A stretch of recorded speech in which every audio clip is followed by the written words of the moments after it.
Welcome to the lABLEd podcast, a show about disability, illness and difference.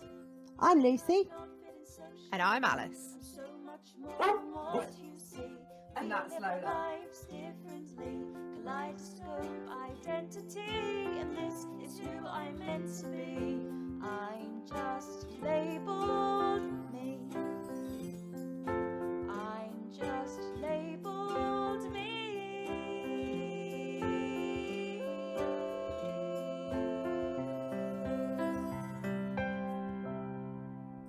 Hi guys! Don't forget, in this episode, I might swear, Lucy might cry, and you can check out details of the trigger warnings on our website. Hi guys, and welcome to a brand new episode of the lABLEd podcast. Today is a very special episode for me and Alice because we are joined by some other podcasters.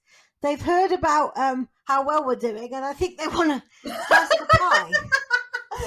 Never mind the fact. I know the competition. Never mind the fact that the boys have had hugely famous people on, and we're just like, oh yeah, I asked my mate from round the corner to come and talk to us. All right, Alice. We're saying we have had some famous people on, but the person who's got the most listens is Tom's mum. Yeah, it's true. It's true. Is she available for hire? Jack, Tom, do you want to introduce yourselves, please? Oh, I'd love to.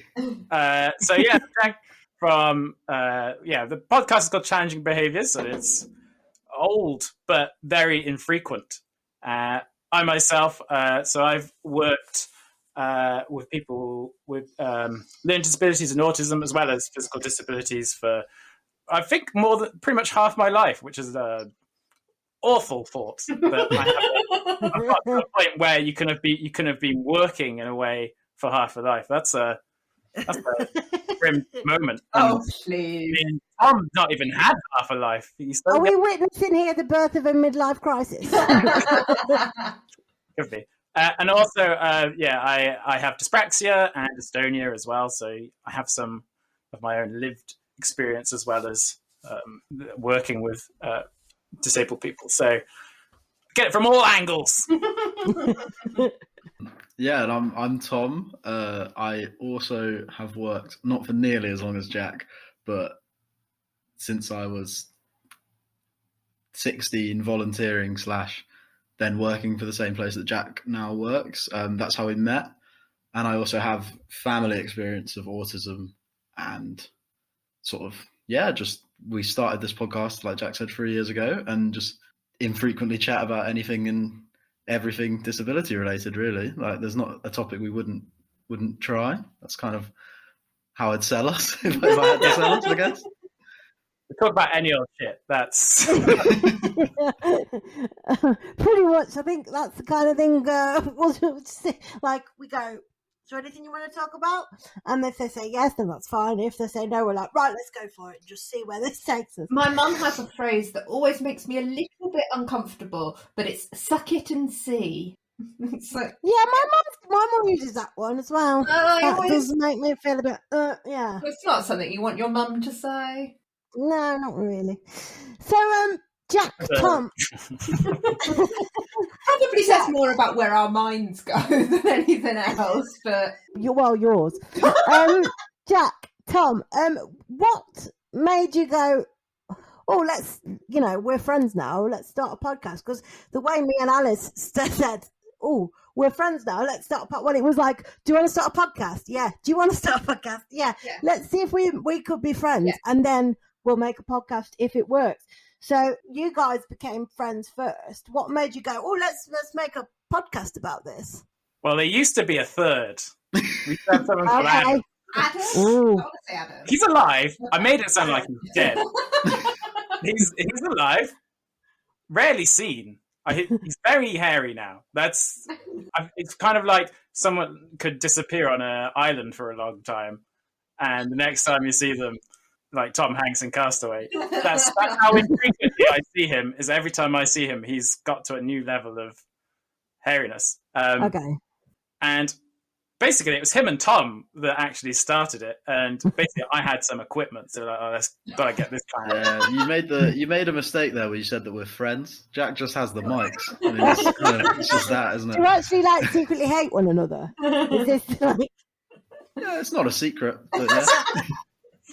No, I think we did it almost like you were saying, where it was sort of like we just wanted to chat about things, and we kind of, I know you guys will know, as like a disability podcast, like there is a lot going on all the time, and it's not really getting mainstream coverage or even getting the discussions that any of these areas warrant. And we've not touched, I mean, even in 3 years of intermittent podcasting, we barely touched on a tenth of them. Like there's so many things you can talk about. So we kind of just tried it, basically, me and Adam, and then Jack sort of, I guess, I mean, as I remember, Jack, you were interested in podcasts anyway and worked with us anyway. So it was like, yeah, get involved. And initially, I think you weren't necessarily going to talk in the first episode. You were like, I'll do the sound stuff. But then once you heard the great discussion, you had to and I think it's just developed from there, really. Like the first few episodes we have are very different to what we now do.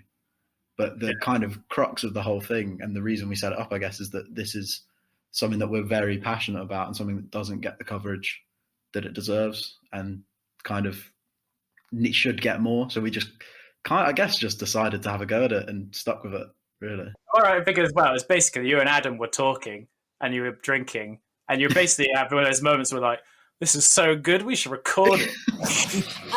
I guess it reached that level. It reached that. We should record it. And then the first episode is one of the worst audio experiences anyone will ever have. I think it was when you get those microphones that look like a pencil. Yeah. It's like, I think he recorded it on one of those kinds of things, right? Like you're at the UN or something. Yeah, yeah, exactly.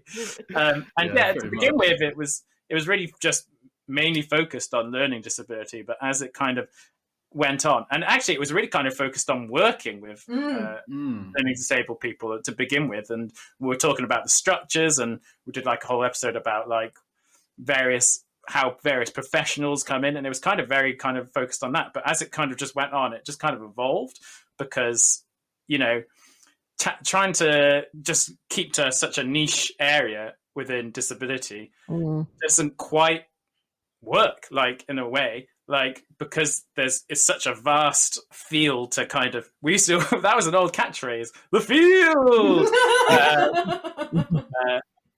to kind of cover, like it.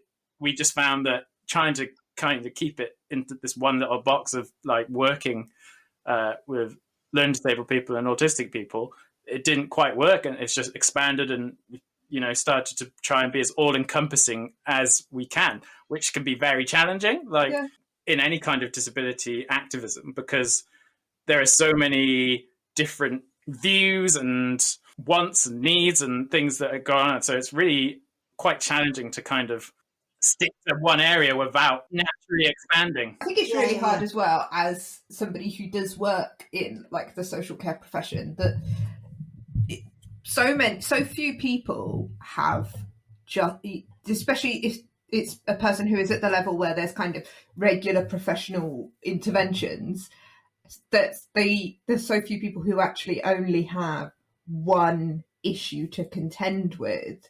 So it kind of ripples out, because you don't just have the LD professionals involved, you also have physio professionals involved, and then you have professionals regarding, safeguarding, and you have professionals regarding legal rights, and then, it is, as you say, ever expanding, because I guess a person with a disability, even if they only have one disability or condition, it crosses across their whole experience of life and everything that they touch. And also as well, the fact, we've had people on our podcast before, so I've got cerebral palsy, and then we've had other people with cerebral palsy whose experience of cerebral palsy is absolutely completely different to mine. And so therefore, you think, well, we've already done cerebral palsy. Well, you haven't really. You've had one experience of, which is great for content for the podcast, but it is a bit of a minefield as to go, okay, so which area are we going to focus on here? So when we are looking for guests, we always say, is there any one specific topic you want to talk about? Because otherwise we could be here for like a week doing one episode. It's just like... And we've just finished recording a autism awareness series. So we've got 5 episodes looking at autism. And I sort of started off when I proposed it, thinking, okay, we'll have an episode on a specific topic related to autism.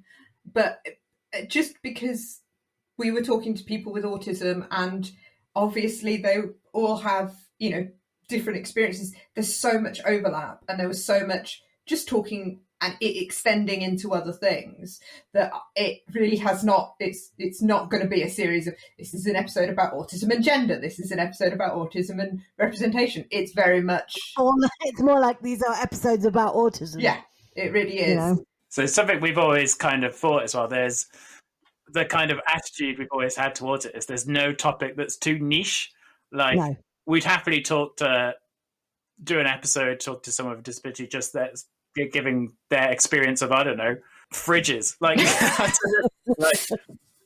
anything, like, just because hearing about those experiences and hoping other people listening does sometimes happen with our podcast. It just kind of opens your eyes to maybe things you hadn't considered before. Like one example is like, I've learned so much from doing this podcast, and that's really why we do it. I think that's where I've started. To begin with, it was like, we were keen to raise awareness and things like that, but there was an element, because there is a bit of a novelty when you first start a podcast of being like, I'm doing a podcast. Yeah, no, I think we're still there, aren't we? We're still in that honeymoon period. Have we got a podcast? Did you know I've got a podcast? We're starting to go, God, this is hard work, isn't it? The shiny's slowly wearing it off. But then as it goes on, the reason we were really like doing it, at least I'm speaking for us both here, Tom. Yeah, I'm okay. I imagine it's the same. Was just learning, like, from what people were talking. Like, basically, it was just an excuse for us to learn. And like, I remember one thing that, it's a chance for us to challenge our own kind of ableism. And there's some things which seem so obvious, and it's like, I can't believe I hadn't even considered that as being an issue. So we had a guy called Gavin Neat on one time, and he's big in like tech and stuff, and he's trying to make the world a lot more accessible. And he was just talking about how, wheelchair users may find things like pressing the traffic button on the lights, the button to do the road crossing, because they can be positioned in like really awkward and difficult places. Like, that seems so obvious, but it's something I never had even like. Jack, can I just interrupt you here with quite a funny story that I think you'll find quite entertaining? So when I was at sixth form at school, I went from doing GCSEs and everything like that to a more independent living style of learning, which drove me up the wall, because I was just like, why am I not doing more exams? Because I'm a nerd. But one day they said, we're going out into town today. And I was like, where are we going? The pub? No, you're going to use the pedestrian crossing button so that we can take photographs. And then this will be evidence that you can cross the road, and you'll get a certificate in it. Yeah. So I have got a certificate in how to cross the road. I know how to do that. Wow. There was a long time as well. So obviously underneath, the buttons, there's the spinning thing. The cone, people. Yeah. I guarantee you, and there's still people today that believe that's there for you to spin to make the lights change quicker. I know. You have people who don't actually know what that thing's used is. And they think, they've just installed a light quickener. I've heard that idea before, because I do use those.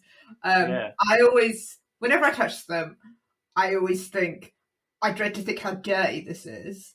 Yeah. But I've heard that, but the fact that I just love the idea that there are people out there who thought, yeah, the transport department thought, Department for Transport thought, you know what the UK needs? An ability for drunk pedestrians to change the lights faster. The only thing is, they might think it's just working on like cogs and clockwork, and doing this thing, speeding up the mechanism.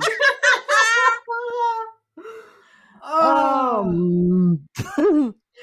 mean, I think as disabled people, though, people with physical and sensory disabilities, we definitely still have those. Oh shit! I never thought of it like that moments, because there is an element of you don't think outside of your bubble. I mean, I do it with non-disability related things with my husband all the time. I will say something and he'll just look at me like, no, it's I was going to do this. And I mean, that's probably just because he's incredibly logical and practical and I'm just all over the place. I just say stupid things all the time, and that's got nothing to do with my cerebral palsy. I am just an idiot, basically. But I do think, yeah, and I think that's one of the things that we want to sort of challenge in our show, is that everybody, I think there's a lot of worry amongst straight white people that they're going to say something wrong and they've got to be really careful. But actually, don't be afraid to take part in the conversation because you're worried about putting your foot in it, because we do it ourselves. Yes. And also, don't be frightened of the fact that you're going to upset us, because if you get too close to the knuckle, I'll tell you about it and you won't do it again by the time I'm finished with you. And, it's, having one awkward experience to learn from is, the value there is.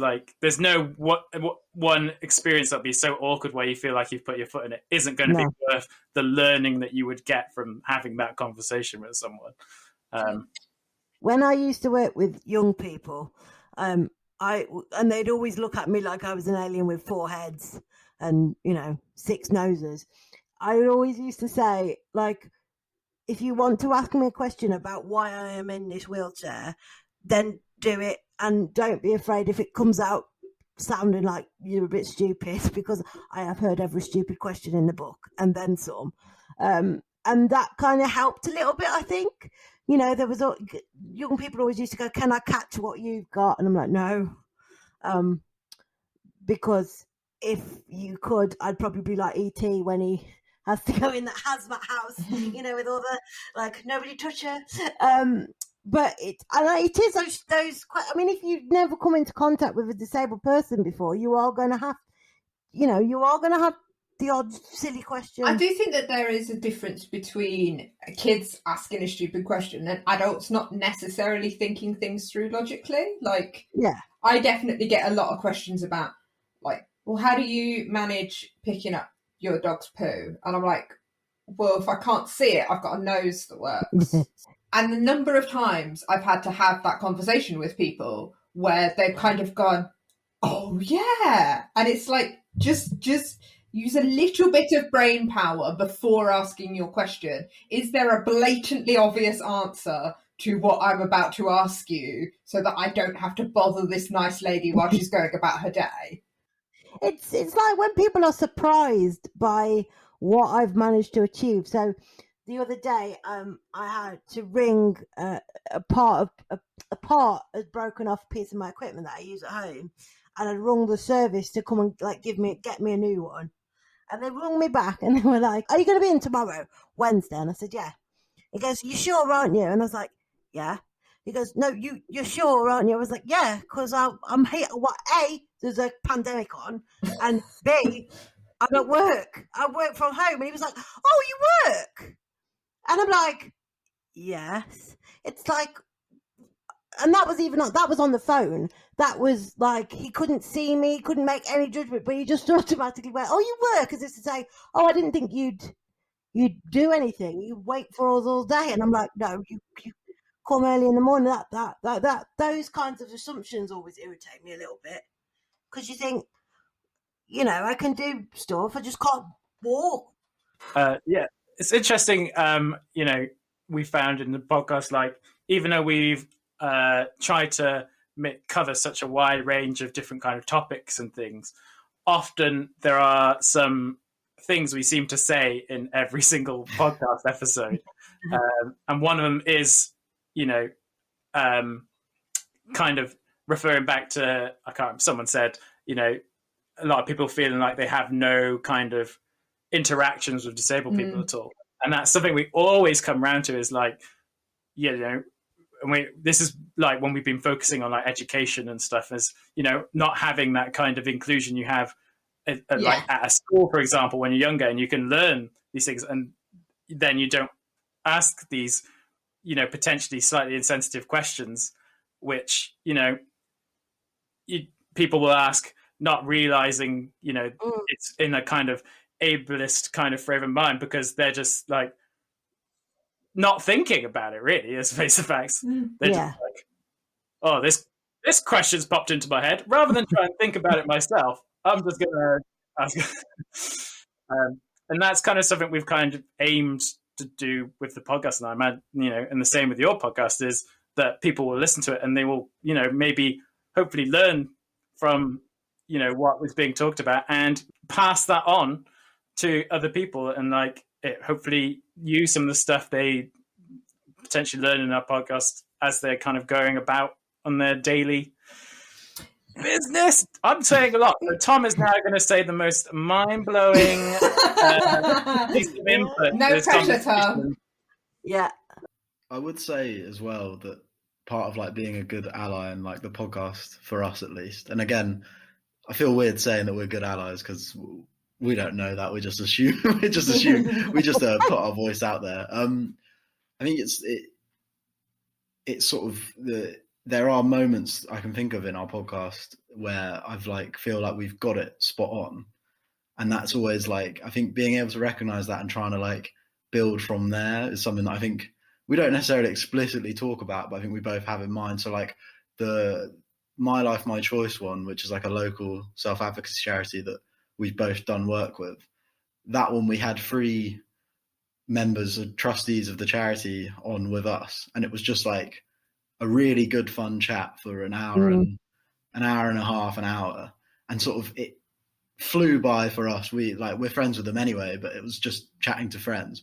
And I think when you look back at what you've actually put out as a group, like the 5 of us put out a really good piece of kind of obvious, clear message that this is how it should be, and that we just had a good laugh, we had a good chat, and we covered some important political topics. But I think like as a podcast, like an ally podcast, I guess, if you want to call it that, it's like creating that space where we can also just talk as mates with people who don't always get the chance to sort of have that experience put out there. Like the number of podcasts there are, and I know me and Jack talk about this a lot. I mean, we're 2 straight white males, like, and that's not the best podcast setup, but that's pretty much most podcasts that do well. It used to be 3 straight white males. Yeah, so. Exactly. So I guess we're getting better in that sense. But we're not the best at representation in that sense, but we also have the potential in the guests we can get on to really put like conversations out into the podcast space that is dominated by sort of straight white, able-bodied, to use that word, groups. So it's good. And the one thing I will say, Deborah Francis White off of the Guilty Feminist podcast does, for all of their problems with straight white men, some of my favourite husbands are straight white men. So, you got to give them due somewhere. I'm not, I don't think it's an issue in itself. I guess just the podcast space is so dominated by not disabled people that actually the few podcasts we've had, a fair few with guests where we've just put these conversations out into a space that they aren't always put out to. I think that's like one of the best things we can do with our platform. Yeah, absolutely. I also think as well, this is what I feel, having done the first, I mean, we're not even 10 episodes in, so I make it sound like we've been doing it 5 years, but we've recorded a lot. We just haven't released a lot.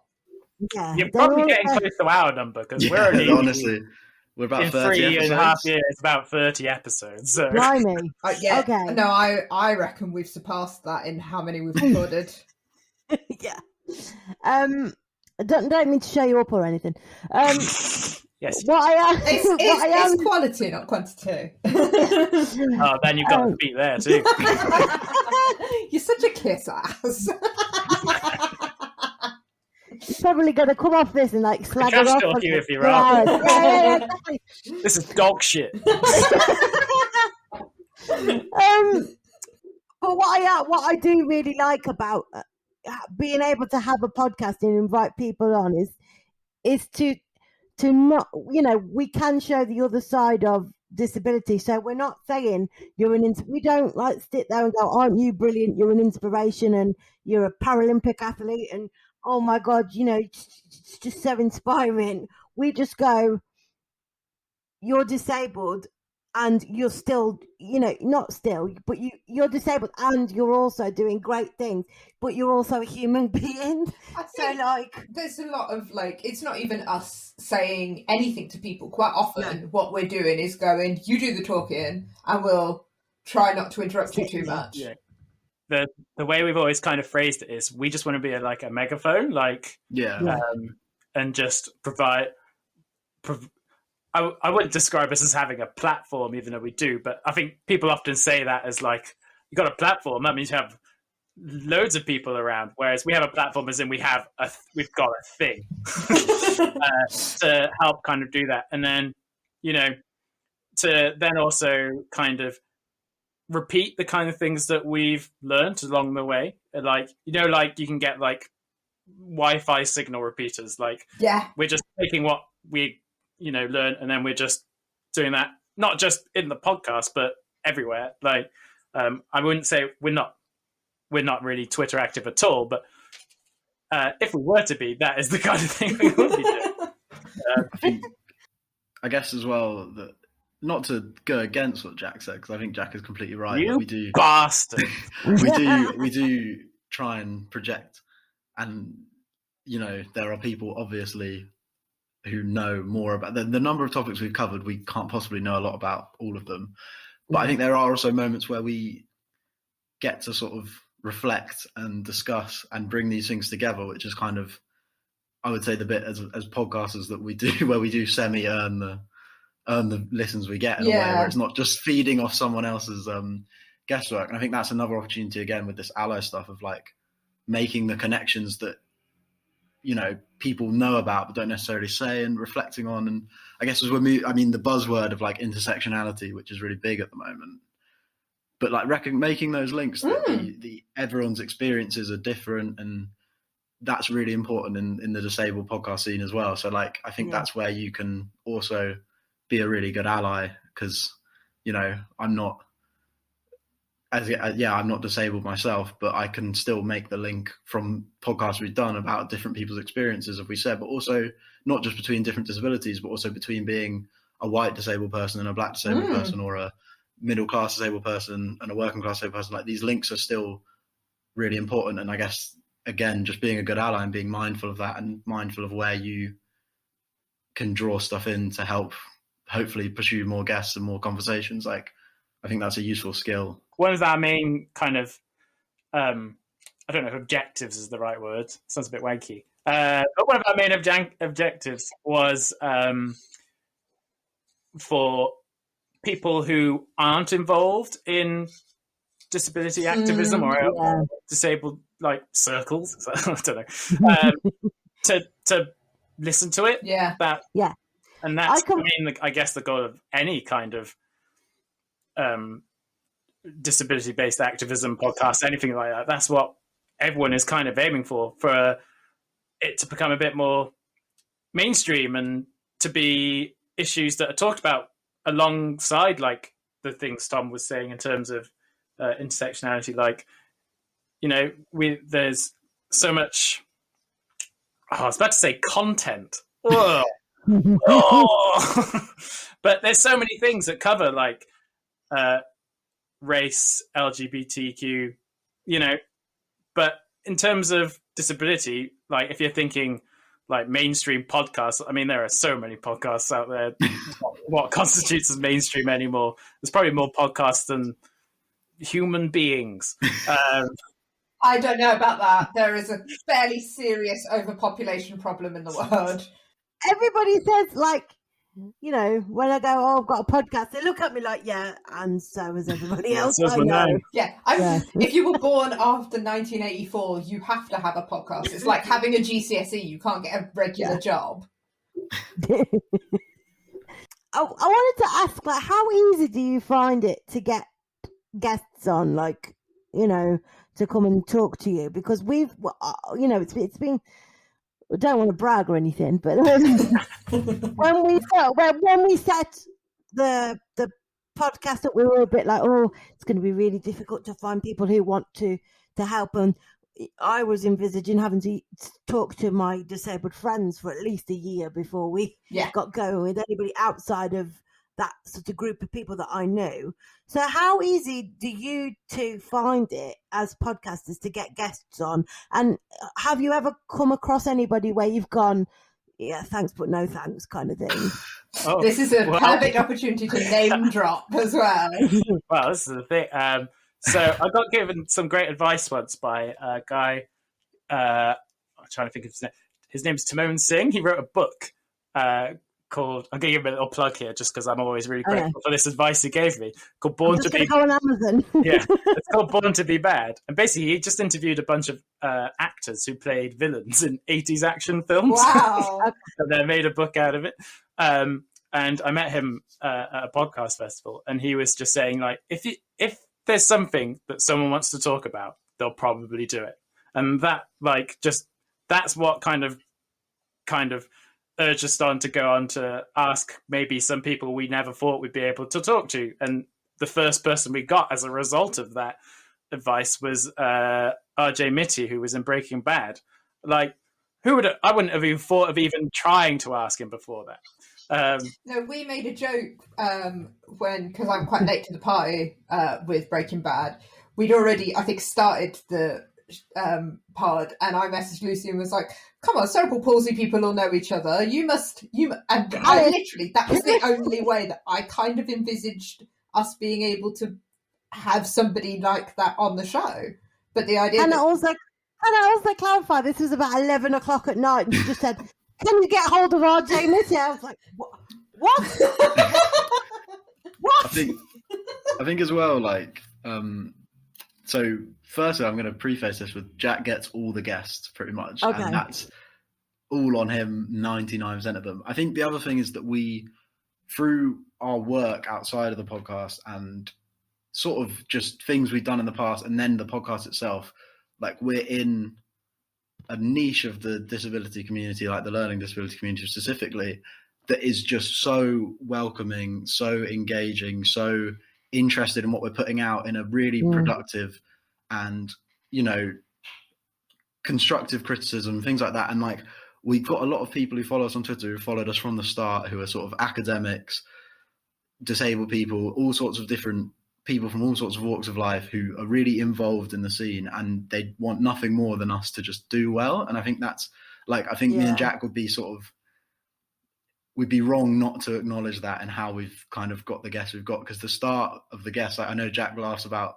my mum being like one of our top listens, but like things like that where like my mum came on, and then academics we know who follow us came on, and that's like the sort of two types of guests, I guess, where you've got the big names like RJ Mitty and Sally Phillips who come on and they're amazing, and then you've also got people who aren't necessarily household names but come on and give you really interesting in-depth conversations. Like we had Chris Hatton on over the lockdown, and that was all about the statistics around learning disability and COVID. And it was like one of the most like mind-blowing hours of podcasts we've done. And not slamming Chris Hatton, I'm sure he wouldn't mind if I said he's not like a household name, but I think that's really important as well, as that we have got very lucky that we're in with a specific crowd. Like we say this a lot, the disabled community is quite fractured, like the learning disabled community as well, like that there's a lot of fighting and a lot of groups that want different things, and people that attach themselves to charities that other people wouldn't even begin to attach themselves to and things like that. And we're in, I think Jack would agree, we're in with like a specific group, but they're very, very supportive and very, their politics are the same as ours, and essentially they've just pushed this podcast further than we personally could as a two, I think, by just being supportive and that snowball effect. So I think we, if any of them are listening now, I think they'll know who they are. Like we kind of have to reference them like as one of the reasons we've had so many great guests, because we're just very lucky that we've had that support. And I think, you guys will know, like the wider disabled community as well. It's like it's such a supportive group of people who really want to help, and if they know that you're doing it for the right reasons, which I think me and Jack made relatively clear in the first few episodes that we weren't exactly. We don't have like massive advertisements every 20 seconds in the podcast. We're not raking in money from it or anything like that. We lose money. We basically lose money making it. Well, Jack does. I don't ever get. I should SoundCloud. That's is it, how much is it? £7 or something? £7 a month.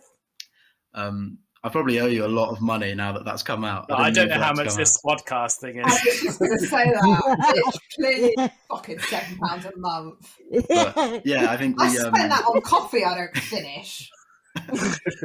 I think that's something for guests where the underlier, like the people that come on that aren't necessarily household names but give us really great stuff are like as important to us as the chasing those like Sally Phillips and Tanny Gray Thompson and people that like make your friends go, what, you had them?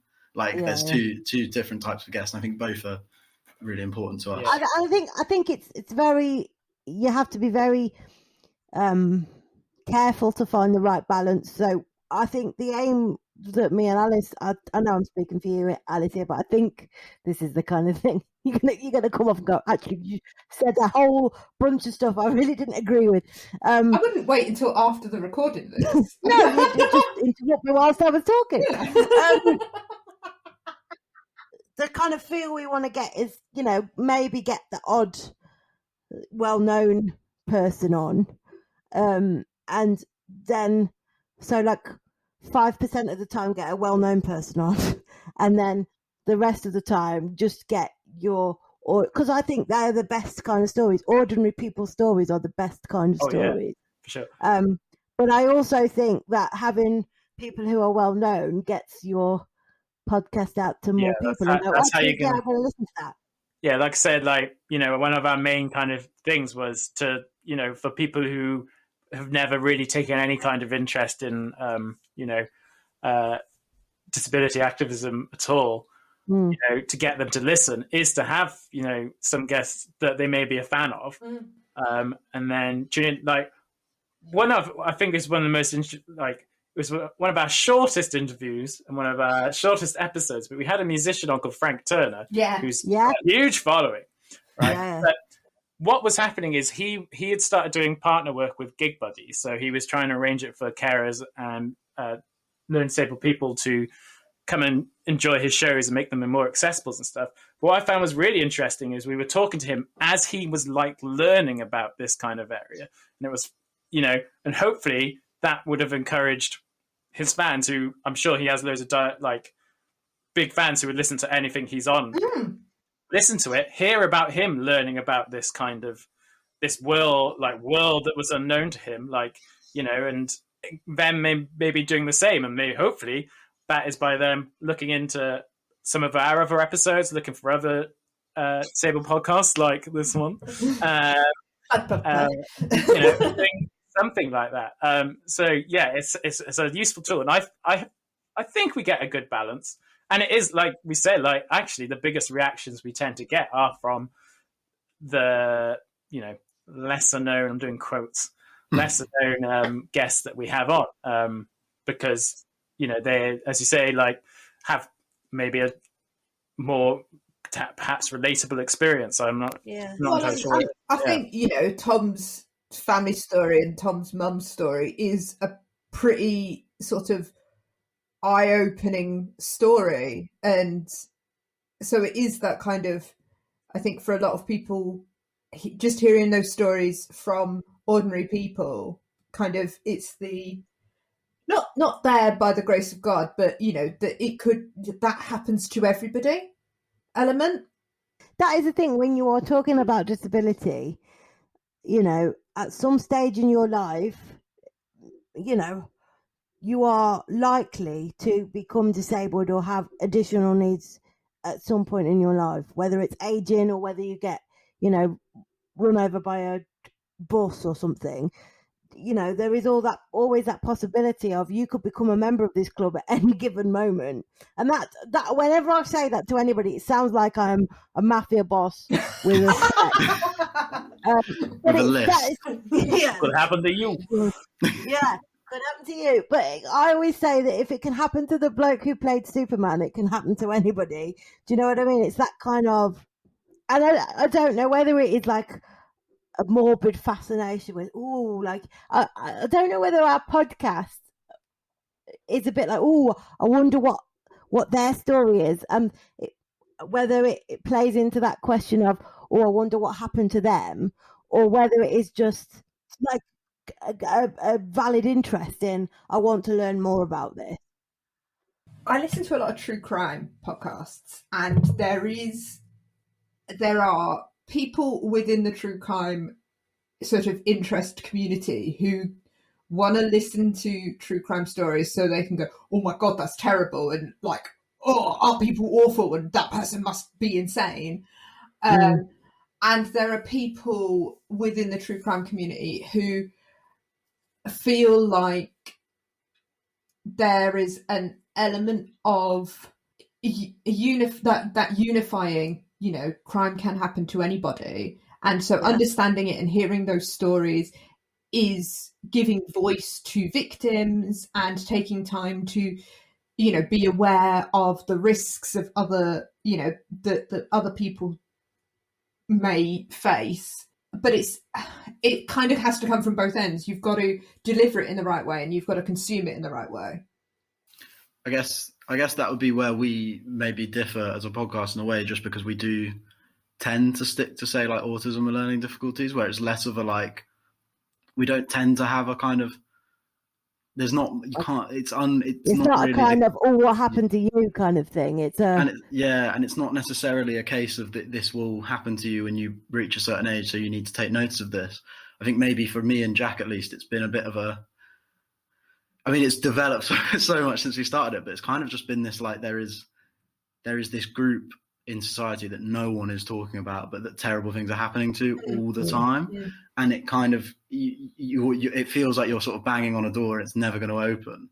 Yeah. And then you put the podcast out and people on Twitter start to chat to you, and they're from that same community, and suddenly you're hearing people's stories. And I think that's like, I guess that's where maybe it differs, because we don't tend to go down the like physical disability route very often. So there's less of a kind of, we're not necessarily trying to convince the public that, this could happen to you. We're just kind of being like, this is basically, I mean, we talk about human rights a lot in a kind of, in not in a sense of like, we get it out and we go like, I mean, human rights is a very difficult area in a lot of ways, but like just this human rightsness, the humanness of people's lives and what's happening. And I think for at least why we started it, and then once you start it, you kind of, it's difficult not to come back to every episode. It's just this, can you even believe? And I guess it's similar in a way to true crime of like, this is happening, like you need to know, but it's more like, look at the structures that are in place that are making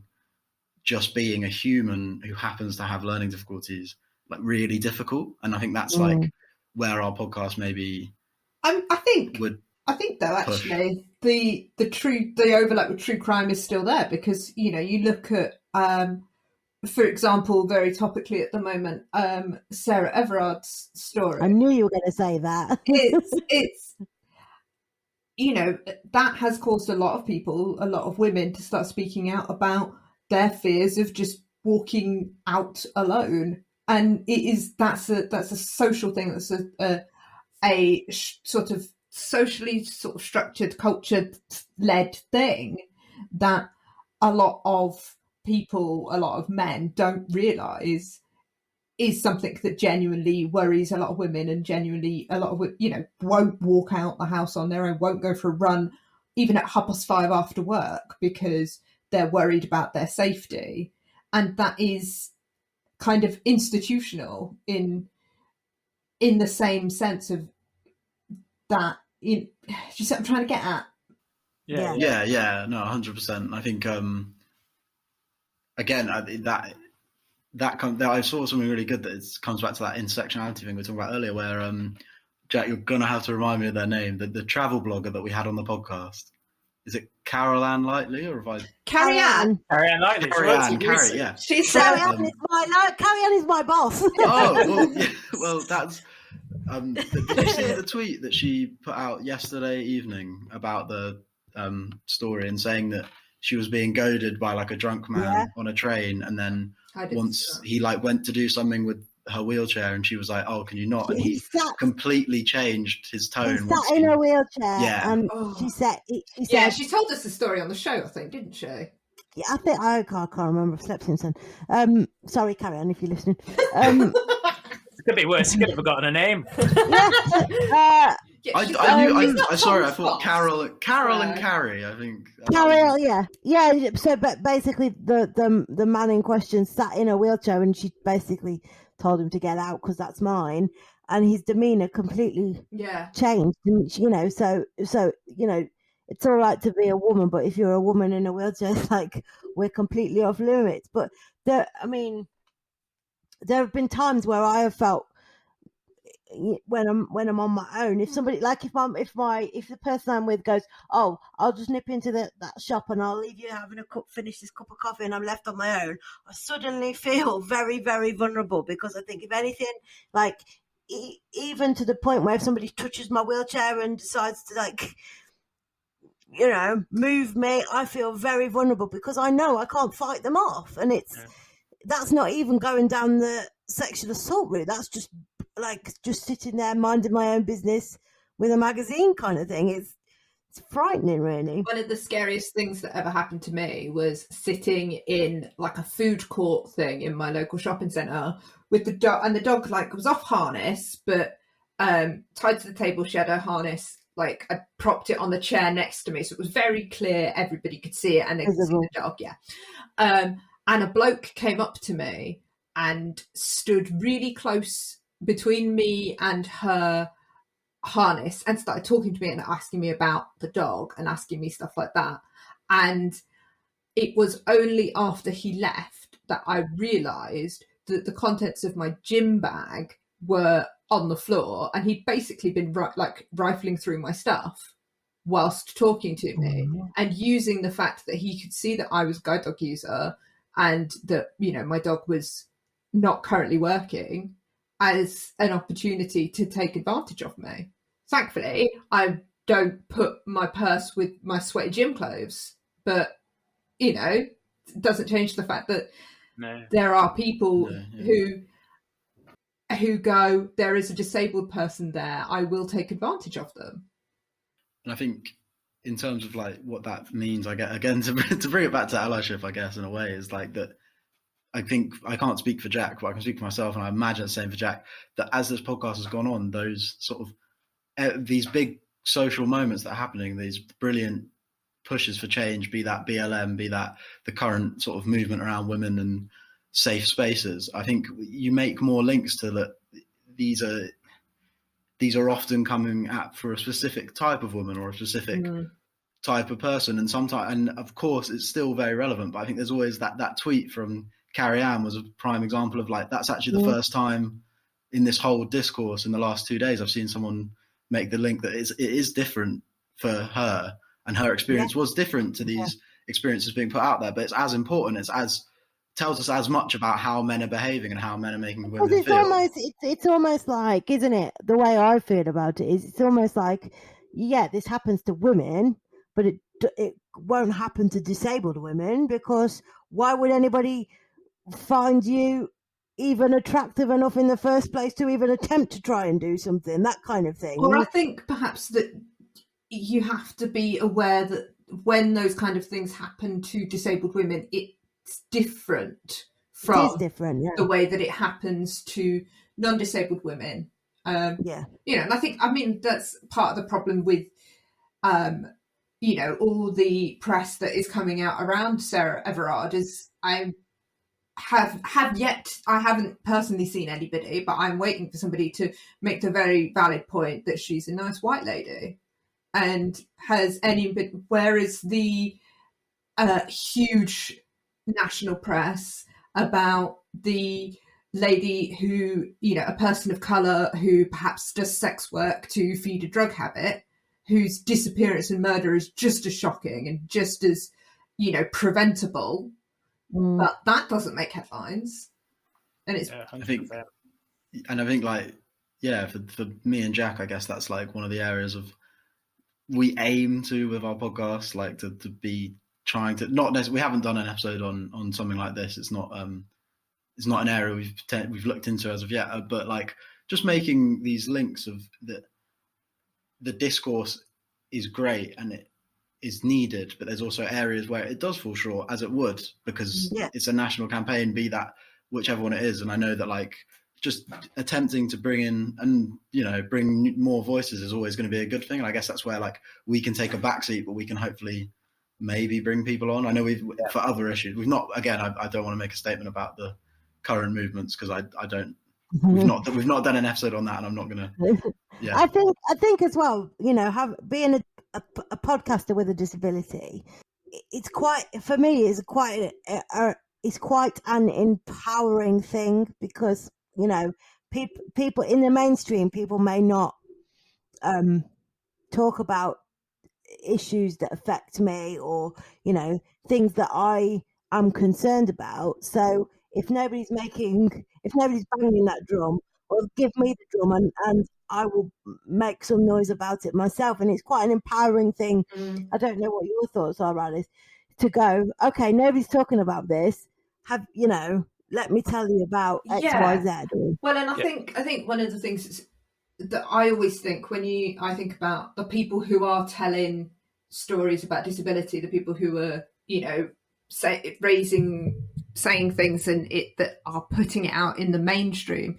It's stuff like, you know, Radio 4, and I don't listen to Radio 4, and you know, not that there's anything wrong with Radio 4. My dad, big Radio 4 fan, but my dad's in his late 60s, and I was, you know, one of the things that I wanted from our podcast is that I want to hear my voice and, you know, the experience of people my age and the topics that mean things to me, not the topics that are important to the people who were at the top of the pile, looking at disabled and sort of looking at disability and disabled people and going, well, this is what must be important to them.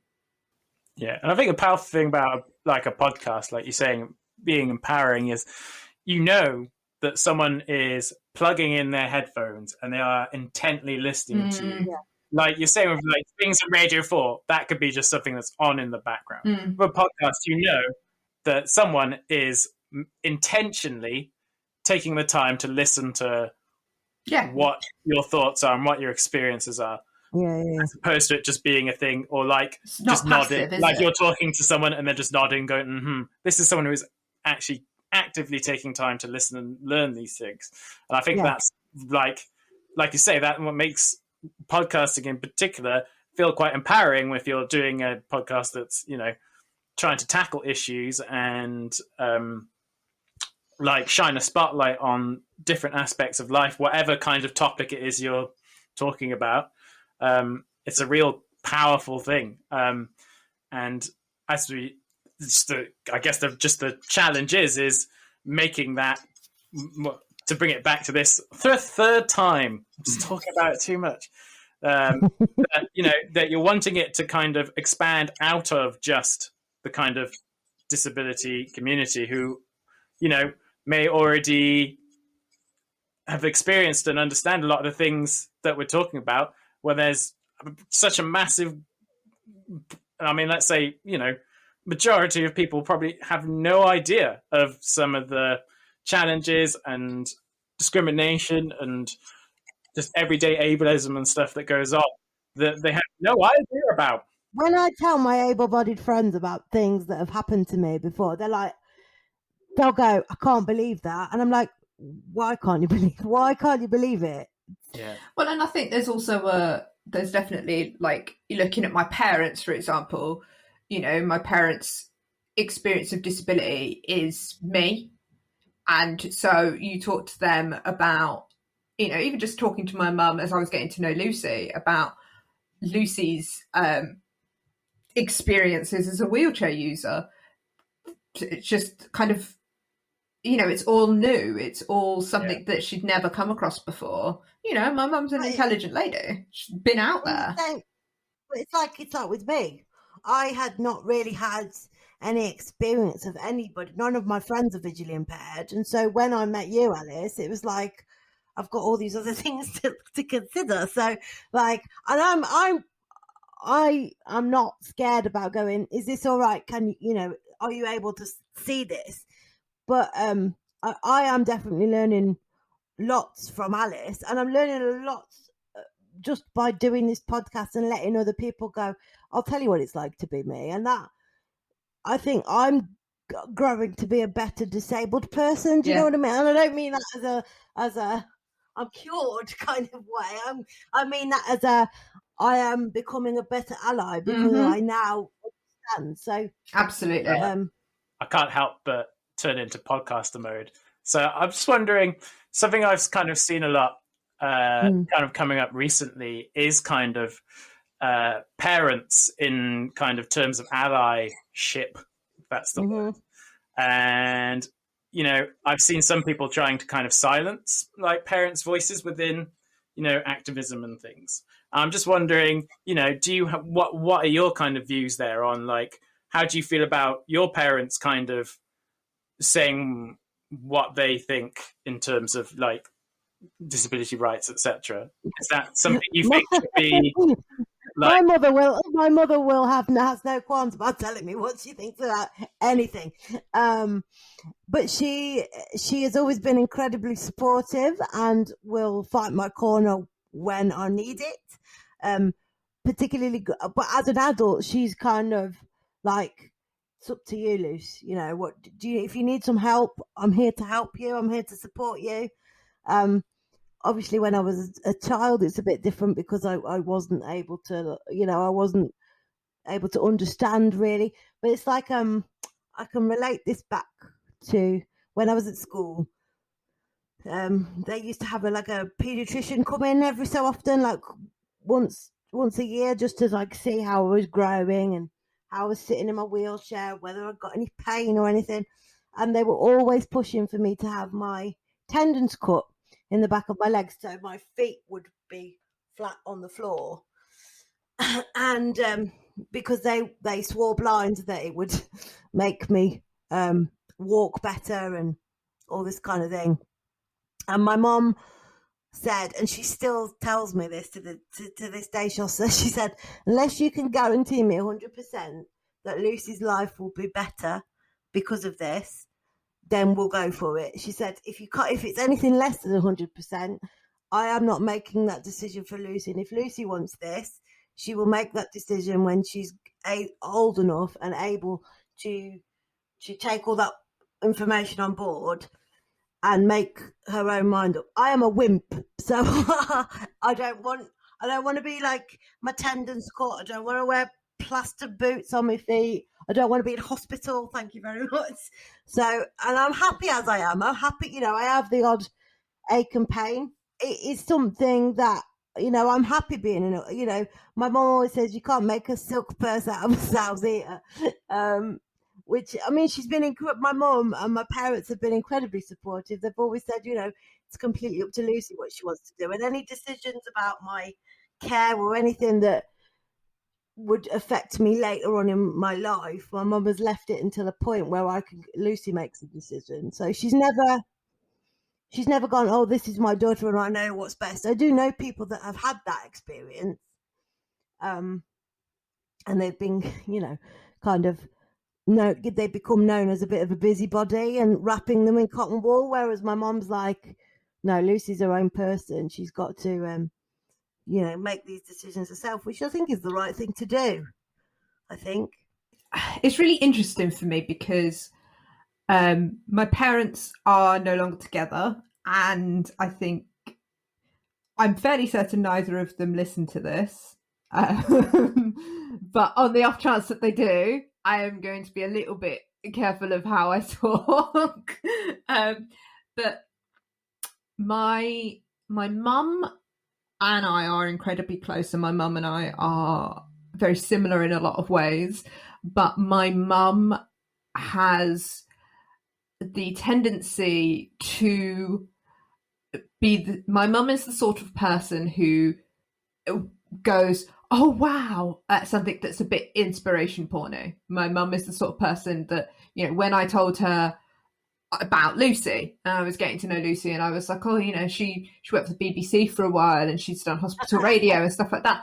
And my mum went, oh, and I was like, Alice, can I just let you know that is the correct response? When I, well, yes, when I tell people I used to work for the BBC, I want, oh wow, I don't want to. No, but it my mother's response was very much tied to the fact that you're in a wheelchair and you worked for the BBC, not you worked for the BBC.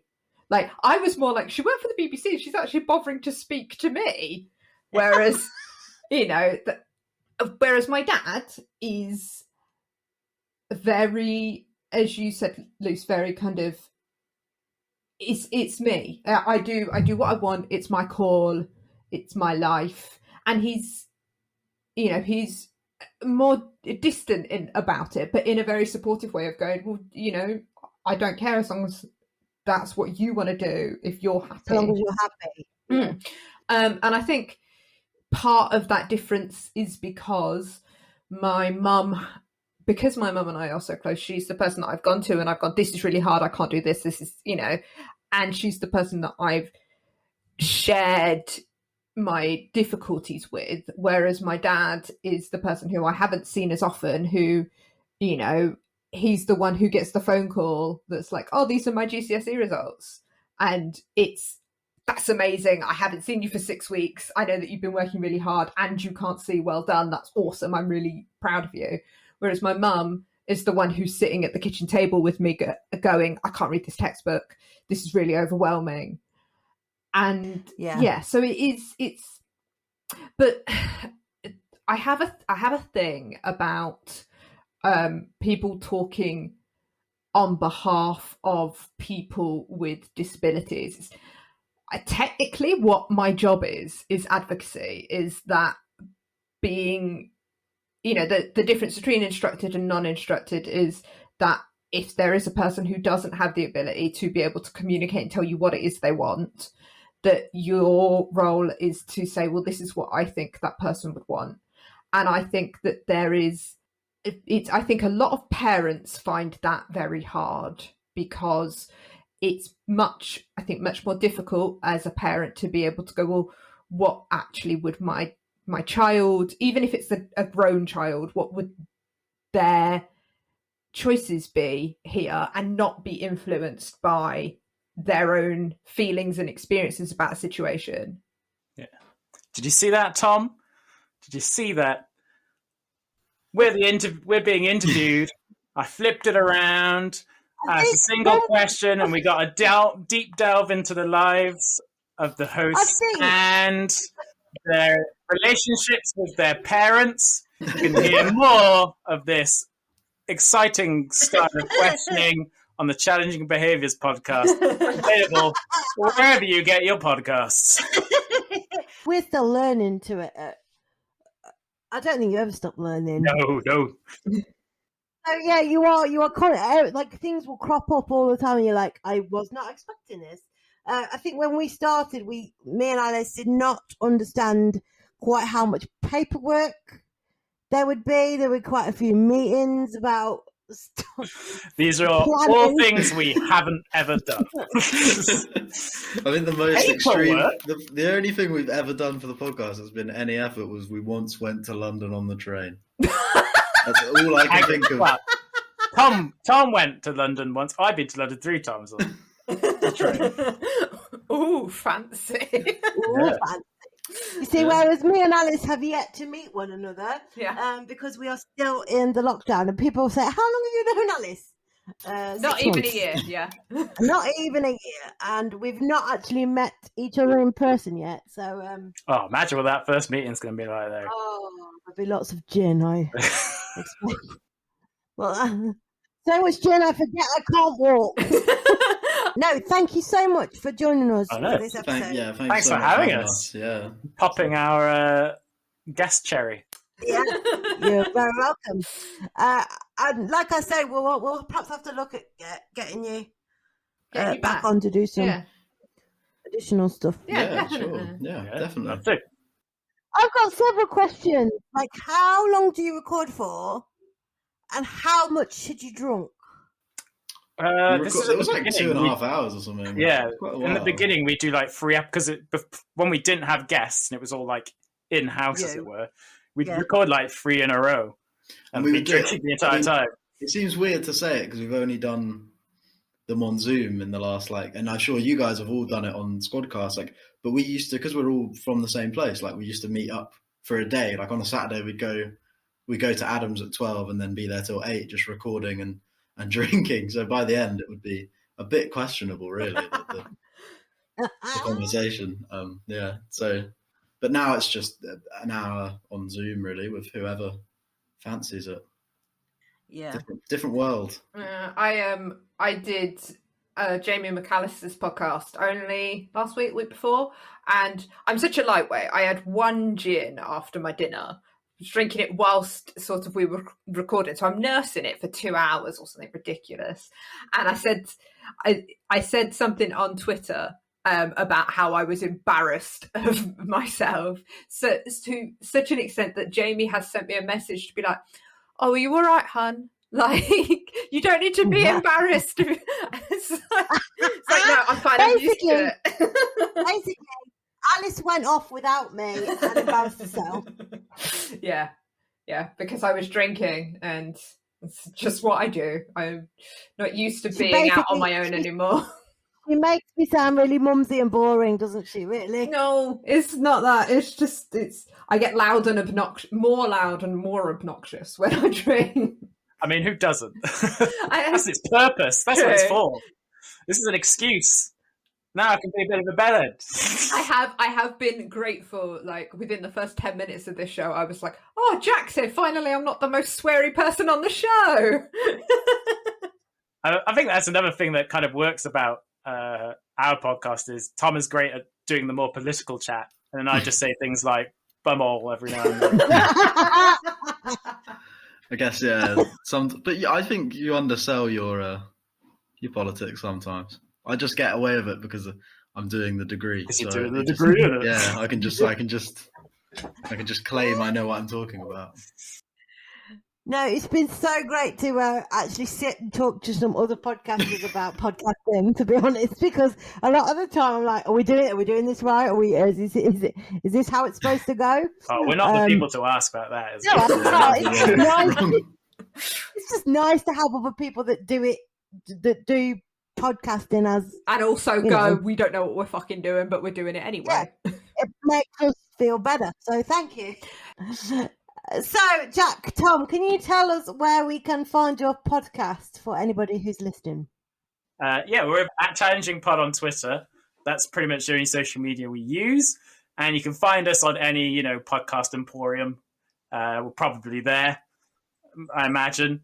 I'd hope so. We don't do episodes that often. We're hoping to do them in like little groups of little runs. And it's just basically whenever we have time to do it. Tom's a busy boy doing all his homework, so yeah. I'm sure we'll have like a run at some point in the next 6 months or something. So we will be. The Twitter will come out from its hibernation, and suddenly we'll start retweeting and liking things, and you'll know it's coming. I think that's how we can. But there's a good backlog of stuff you can listen to.